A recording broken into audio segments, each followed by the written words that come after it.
starting now, both in terms of helping developing countries develop on a low emission track, on a low pollution pathway, also to help them adapt to the consequences of climate change they're already suffering from. That is one. That is action where it's urgently needed now. The second part is that when I was talking about developing countries developing in a way that is sustainable and that is consistent with a safe level of climate change in the future, is helping them to prepare for that, helping them to plan for that, to plan to put into place policies and actions that will be needed to keep the 2 degree objective in reach, basically. Just to say, there's a whole paper here which says fast start finance case examples. So it's very clear in terms of what we do in working with small-scale farmers, for instance, what we do in terms of coastal management, in trying to enable consumers to buy efficient appliances. So there's really a lot of examples here. So it's there. I think we would have I don't know, 2-week-long press conference if you would explain all of the individual actions. We could, just to add on, and we wait for paper at you as well. There's also in the documentation a 14-page list of very small print examples on the ground. I suggest you have a look at that as well.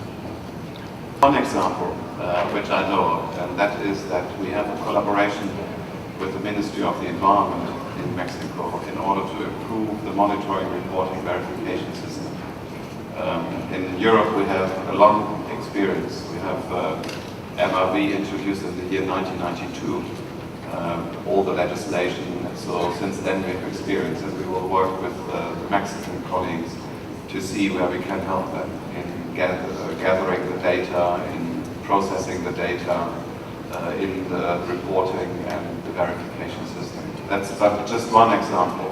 I think in the list there's probably more examples in the long list, if you could look at that. Thank you. Thank you. Area of research that is ongoing. As you all know, the IPCC is planning to have a major part of their next assessment on this very subject. So what I'm going to share with you is based on the case studies for the past decade, and hopefully you will get to see that what we said in as early as 1990s as part of the first IPCC assessment is consistent with these cases that we are observing. But there is a limit to what we can really say, a limit to what we can attribute these extreme events to. So I will highlight those and share with you, and I will be happy to answer any questions that you may have. We have produced a summary. We were trying to put it on our website, and we were having some technical difficulties, and hopefully we'll be able to make some print copies for you so that you can take with you. Every one of these symbols that you see on this screen, can we go to the full screen mode? This is not yeah. And there is a color designation associated with each one of these events. Each of these symbols and color designations indicate what extreme events we are talking about. And as I stated, these are the cases that we have observed over the past decade. And their frequency, their return time, there is a sort of an upward trend in those as well. And most of these were assessed and projected as part of the first IPCC assessment as early as 1990. I read to you a very short excerpt from the 1990, the very first assessment by IPCC that stated the episodes of high temperatures would most likely become more frequent in the future, and cold episodes less frequent. If we go to the next slide, please. If we go to the next slide, the one after this. Yeah, okay. So here is the heat wave of 2003 on the left-hand side, and the latest heat wave that we observed over Russia in 2010. The curve at the bottom with the blue lines indicates the frequency and distribution of all other heat waves prior to 2003. You see the red line on the right-hand side, the heat wave that prevailed over Europe in 2003, and it's a class of its own. Nothing comparable to what we had observed before that. The one on the right over Russia, according to the Russian Federation, they had not observed anything like it since 1500.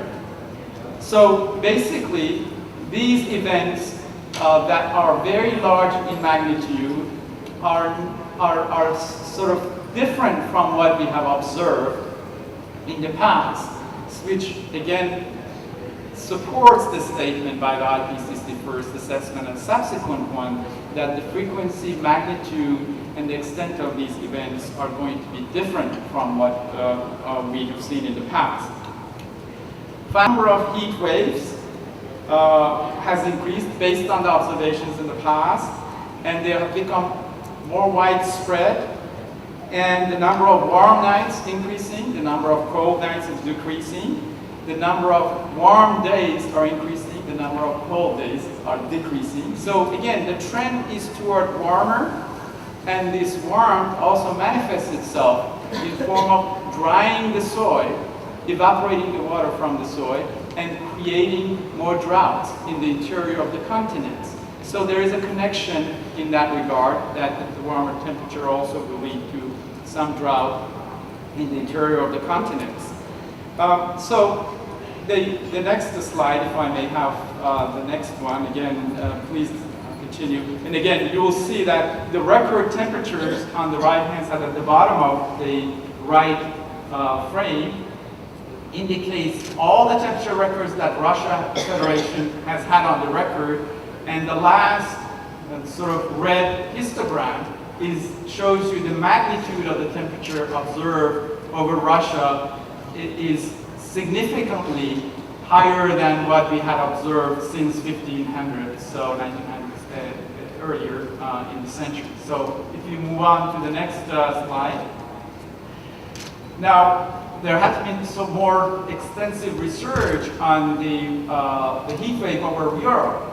And if we superimpose what we observed in 2003 on the projected temperature increases by the IPCC for the rest of this century, what is really most revealing that as warm as it was 2003 is going to be the coldest that we may observe for the rest of the century. So the trend that we see in terms of the temperature increase is going to be significantly higher than even these extreme events, which basically means that these extreme events in magnitude are going to be greater into the future, and they're warmer atmosphere. Please, the next slide. The next example pertains to the frequency of the tropical storms and hurricanes. Again, the fourth assessment indicated that there will be a tendency toward more frequent, larger in magnitude tropical cyclones and hurricanes. So what we have done in this study, the authors went back and looked at all the projections that we have for the rest of this century, for the next 100 years, and tried to use lower sort of categories, like category 1 to 3 hurricanes is going to be decreasing.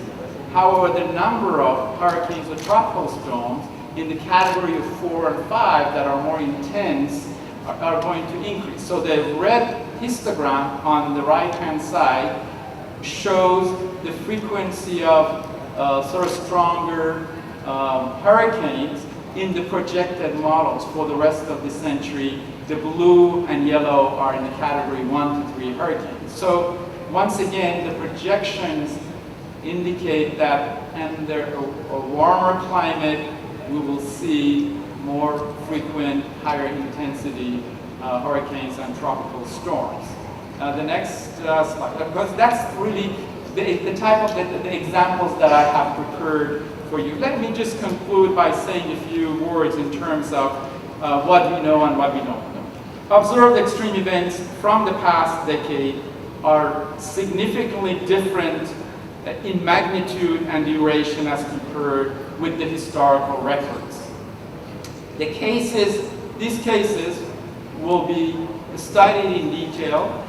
We will understand the underlying processes, what contributes to the formation of these events, and we will represent those processes in our models, which help us project the future events more realistically. So in short, we are learning from these events as we look into the future.